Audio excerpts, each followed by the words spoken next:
Vous étiez occupé ce dimanche soir? Pas de problème, la rédaction de Ouest France revient avec vous sur les faits marquants d'hier. Au menu du petit-déj pour accompagner votre café matinal, la fin de la 16e journée de Ligue 1, les résultats de la 11e journée de Top 14 avec la victoire du Stade français dans le derby francilien, le réveil des handballeuses françaises au Mondial 2017 et la victoire de Martin Fourcade lors de la poursuite à Auxerre. Ligue 1. Marseille s'en sort très bien à la Mosson. Marseille, neutralisé à Montpellier 1-1, laisse la deuxième place de L1 à Lyon, après la 16e journée de championnat dimanche. L'Ôme, en cas de succès, aurait pu revenir à 7 points du PSG. Lyon est désormais à 9 unités derrière le leader tout comme Monaco, 3e, et l'Homme, 4e, devancé par l'OL à la différence de but. Ligue 1. Nantes aurait mérité mieux à Saint-Étienne, Ken s'est réveillé trop tard. Le Vert s'en sortent bien. Saint-Étienne a concédé ce dimanche le match nul à Geoffroy et Guichard face à Nantes 1-1, dans le cadre de la 16e journée de Ligue 1. Point d'une frappe puissante en pleine lucarne après passe décisive de Bamba, Pajot a ouvert le score pour les Stéphanois juste avant la mi-temps 38e.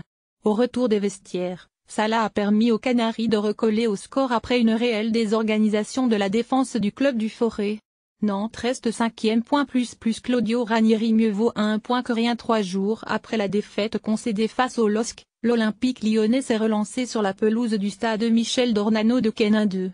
Les Rodaniens ont fait la différence dès la 10e minute de jeu par Niali Maxwell Cornet avant que Mariano Diaz ne double la mise en seconde période. 4e. Yvan Santini a réduit le score dans les derniers instants. Top 14. Le derby de l'Île-de-France est pour le Stade français. 3 essais inscrits dans la première demi-heure. Le Stade français a fait voler en éclats la défense du Racing 92, la meilleure du top 14, pour s'offrir dimanche devant son public une victoire 27-17 capitale lors de la 12e journée. Les Parisiens se donnent en effet de l'air au classement, puisqu'ils portent leur avance sur la 13e place, synonyme de barrage d'accession-relégation, à 8 points. Et celle sur la 14e relégation à 11 longueurs. Dans l'autre match du dimanche, Clermont s'est rassuré face à Gênes. Handball. Les Bleus lancent enfin leur mondial 24 heures après la défaite inaugurale face à la Slovénie. Les Bleus se sont relancés face à l'Angola 26-19 au championnat du monde d'handball et se replacent dans le groupe A. Les tricolores retrouveront le Paraguay mardi 18h pour leur 3e rencontre dans la compétition. Biathlon. Martin Fourcade montre qu'il est le patron. Le sextuple tenant de la Coupe du Monde Martin Fourcade a remporté dimanche sa première course de la saison lors de la poursuite d'Auxerre. Le Français a signé le 64e succès de sa carrière et reste en tête du classement général.